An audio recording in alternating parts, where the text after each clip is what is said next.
अस्सलाम वालेकुम रहमतुल्लाह। आज के लेक्चर में हम मॉलिक्यूलर बीम एपटैक्सी का जो सेटअप है या जो सिस्टम ऑफ मॉलिक्यूलर बीम एपटैक्सी है उसको डिस्कस करेंगे। लेक्चर स्टार्ट करने से पहले मैं आपसे रिक्वेस्ट करूंगा कि अगर आपने हमारे चैनल को अभी तक सब्सक्राइब नहीं किया तो प्लीज़ ज़रूर सब्सक्राइब कर लीजिए ताकि आने वाली हर न्यू वीडियो का नोटिफिकेशन आपको मिलता रहे। मॉलिक्यूलर बीम एपटैक्सी का जो सिस्टम है, ये जो सेटअप है वो इस तरह का है। इसमें आपको फ्यूजन सेल्स नज़र आ रहे हैं, इसमें आपको क्रूसिबल्स नज़र आ रहे हैं।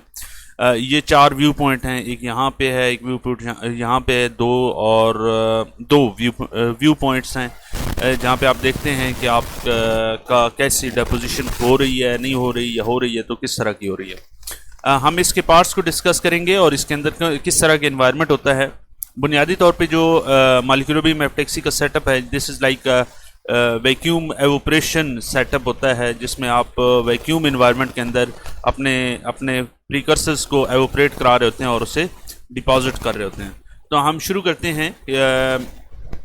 जो मॉलिक्यूलर बीम एपटैक्सी का ये सिस्टम है, ये स्टेनलेस स्टील का हमारे पास चैम्बर होता है। स्टेनलेस स्टील चैम्बर होता है, इसके अंदर इसकी ग्रोथ हो रही होती है और इस चैम्बर के जो गेटिंग सिस्टम है या इसके साथ जितनी भी चीज़ें होती हैं ये वाल्व्स के जरिए होती हैं। और इन वाल्व्स का पर्पज़ जहाँ भी वाल्व्स हों उनका पर्पज़ मेनली यही होता है कि एक तो जो कंपोनेंट उसके साथ हैं उन्हें फिक्स किया जाए, दूसरा कोई कंटेमिनेशन उस मशीन के अंदर या उस रूम के अंदर ना आए।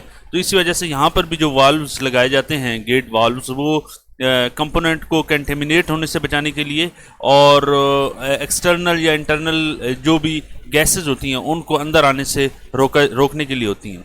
सेकेंडली, इन वाल्व्स का काम ये होता है कि एक ये प्रेशर भी मेंटेन करें, क्योंकि आपको पता है कि जो ग्रोथ चैम्बर होता है इसके अंदर जितना कम प्रेशर हो उतना अच्छा होता है। और इनका काम, इन वाल्व्स का एक काम ये भी होता है कि ये प्रेशर को कम से कम रखें, यानी वैक्यूम को मेंटेन रखने में सिस्टम के लिए हेल्पफुल हों।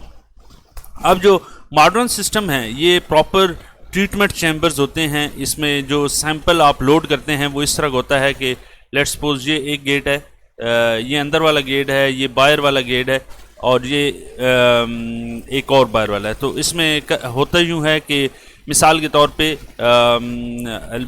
पे आपने अपना सैंपल अगर यहाँ पे प्लेस किया तो इस गेट को, इंटरनल गेट को आपने क्लोज़ कर दिया ताकि अंदर वैक्यूम मेंटेन रहे, और इसको ओपन करके यहाँ रख, जब ये यहाँ पे आपका सैंपल आ गया तो इसको फिर क्लोज़ कर दिया, इसको ओपन किया और सैंपल को आगे ले गए। तो इस तरह वैक्यूम जो है वो मेंटेन रहता है। इसे लोड लॉक मॉड्यूल कहते हैं और ये सैंपल को ट्रांसफ़र करने का बहुत ही एफिशिएंट वे है। आगे चलते हैं और हम ये देखते हैं कि जो वैक्यूम होता है उसको कैसे मेंटेन किया जाता है इस सिस्टम के अंदर। ऑफ कोर्स जिस सिस्टम के अंदर भी, जिस मशीनरी के अंदर भी वैक्यूम होता है वहाँ पर पंपिंग सिस्टम मौजूद होते हैं। यहाँ पे बुनियादी तौर पे तीन तरह के पंप्स होते हैं। एक आयन पंप होता है, दूसरा टाइटेनियम सब्लिमेशन पंप होता है और लिक्विड नाइट्रोजन क्रायो पैनल्स होते हैं। ये क्या करते हैं, ये रेजिडुअल जो इम्प्योरिटी डेंसिटी होती है उसको कम से कम करते हैं, जो इम्प्योरिटीज़ की कंसंट्रेशन है उसको कम से कम लेवल के अंदर रखते हैं। दो इम्पॉर्टेंट पैरामीटर्स होते हैं जो कि ग्रोथ चैम्बर के अंदर जो वैक्यूम को करेक्टराइज करते हैं। एक तो मीन फ्री पाथ है। मीन फ्री पाथ ये है कि कोई भी अगर यहाँ से एक पार्टिकल या एक एटम यहाँ से एवोपरेट हुआ है तो वो विदाउट एनी कोलिजन सबस्ट्रेट तक पहुँचते हुए कितना विदाउट एनी कोलिजन कितना डिस्टेंस तय करता है। तो वैक्यूम इस सिस्टम के अंदर हम ये मेक श्योर करते हैं कि जैसे ही यहाँ से हमारा प्रीकर्सर एवोपरेट हो और यहाँ सबस्ट्रेट के ऊपर डिपॉजिट हो तो इसके दरमियान ये किसी चीज़ से कोई कोलिजन ना करे। नहीं, या तो ना तो ये आपस में जो यहाँ से पार्टिकल एवोपरेट हुए हैं ये आपस में कोलिजन करें, और ना ही इसके अंदर यहाँ पर कोई गैस के पार्टिकल्स हों कि उनसे कोलिजन करें। अगर कोई गैस का पार्टिकल के साथ यहाँ पे कोई पार्टिकल आके, प्रीकर्सर का पार्टिकल इसके साथ कोलिजन करता है तो इसका मीन फ्री पाथ ये हो जाएगा। अगर वो इस पार्टिकल के साथ कोलिजन आके करता है तो अब मीन फ्री पाथ बढ़ गया।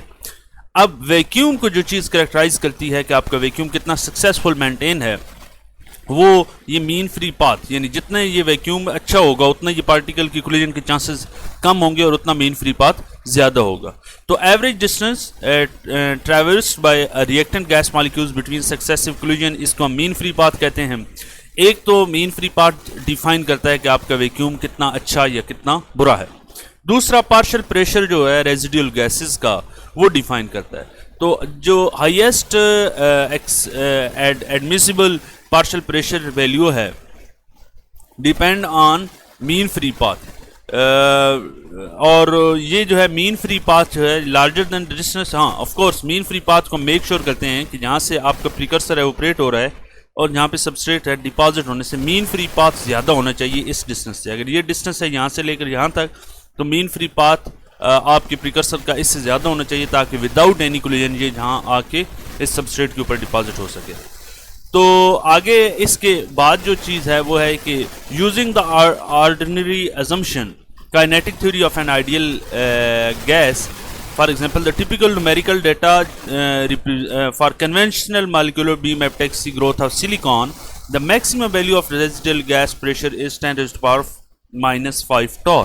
ये जो है जो कन्वेंशनल मॉलिक्यूलर बीम एपिटैक्सी है उसमें इतना प्रेशर मेंटेन, इतना वैक्यूम मेंटेन किया जाता है जो कि बहुत ही पीछे है अल्ट्रा हाई वैक्यूम कंडीशन से, जो कि आजकल इस चैम्बर में मौजूद होती हैं। Again, one can assume that the time required for deposition of one monolayer of residual contamination is 10 to the power 5 times those necessary for the deposition of one monolayer of film from the molecular beam epitaxy।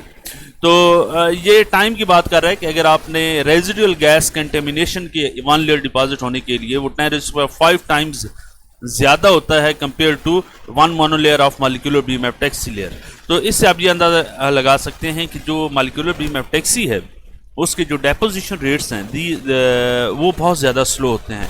ऐसे नहीं है कि molecular beam epitaxy में आप अगर layer deposit करना चाहते हैं तो वो जल्द फ़ौरन हो जाता है। नहीं, अल्ट्रा हाई वैक्यूम आप अप्लाई करते हैं और डेपोजिशन रेट इसके बहुत स्लो होते हैं। तो विद डेपोजिशन जो पार्शियल प्रेशर होता है ड्यूरिंग द प्रोसेस ये इंक्रीज होता है due to heat load from the fusion cells and substrate. ये इन दो वजूहात की वजह से आपके पास जो पार्शियल प्रेशर है ये इंक्रीज हो जाता है। तो जब ये इंक्रीज होता है तो जो titanium filament sublimation pumping system होता है ये इस रेजिडुअल गैस प्रेशर को कम करता है और ये कम करना ज़रूरी होता है। इसके अलावा एक और फीचर्स है कि जो इंटायर वैक्यूम सिस्टम है इसे आप 250 डिग्री सेल्सियस तक बेक कर सकते हैं बहुत ही एक्सटेंडेड पीरियड ऑफ टाइम के लिए। इसका फ़ायदा ये होता है कि जब आप बेकिंग करते हैं तो सिस्टम के अंदर अगर कोई रेजिडुअल इम्प्योरिटी डिपॉजिट है या जब आपने इससे पहले कोई डेपोजिशन की है उसकी वजह से कोई अगर इम्प्योरिटीज़ डिपॉजिट हो गई है चैम्बर वाल्स के ऊपर तो वो ऑपरेट हो जाती हैं और वैक्यूम सिस्टम को आप ऑन करके उनको आप बाहर निकाल सकते हैं। तो ये इसका फ़ायदा है कि आप इंटायर सिस्टम को बेक कर सकते हैं इतने हाई टेम्परेचर के ऊपर। After complete bake out cycle the system will with all the component install reaches 2 into 10 -10 torr. जब आप मुकम्मल उसे बेक कर लेते हैं तो फिर सिस्टम के अंदर वैक्यूम अप्लाई किया जाता है यूजिंग आयन पंप। तो चूँकि बेकिंग रेंज में ऑपरेशन होती है और उसके बाद जब आप वैक्यूम अप्लाई करते हैं तो जो भी इम्प्योरिटी डिपॉजिटेड थी इंटरनल वॉल्स के ऊपर सिस्टम के उसे आप रिमूव कर देते हैं। However, both carbon dioxide and water gas pressure is drastically reduced by cooling the cryo panel with nitrogen gas।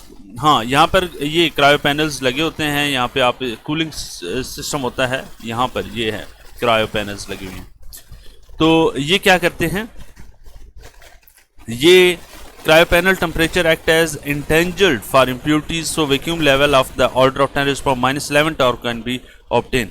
तो ये मतलब वैक्यूम को कम करने में 10 से -11 तक ले जाने में हमारे लिए हेल्पफुल होते हैं। The substrate holder is located a few centimetre away from the opening of the fusion cell along the centre line of the system. जो आपके पास सबस्ट्रेट होल्डर होता है ये है सबस्ट्रेट होल्डर, यहाँ पे few centimetre away from the fusion cells में। ये फ्यूजन सेल है, यहाँ पे आपके प्रिकर्सर्स पड़े होते हैं और यहाँ पे ये है सबस्ट्रेट होल्डर जो सबस्ट्रेट को होल्ड करके लाता है और यहाँ से ये आपकी जो भी मटेरियल है इसके ऊपर डिपॉजिट होता है। इसके अलावा और क्या है, आप जो सबस्ट्रेट का टेम्परेचर है उसको आप कंट्रोल कर सकते हैं 1400 डिग्री सेल्सियस टेम्परेचर तक, और आप डेपोजिशन से पहले भी अपने सबस्ट्रेट को यहाँ पे हीट कर सकते हैं। तो ये था तमाम हमारा जो आज का लेक्चर था इस सिस्टम के ऊपर। अगले लेक्चर में हम फ्यूजन सेल पे बात करेंगे। अल्लाह हाफिज़।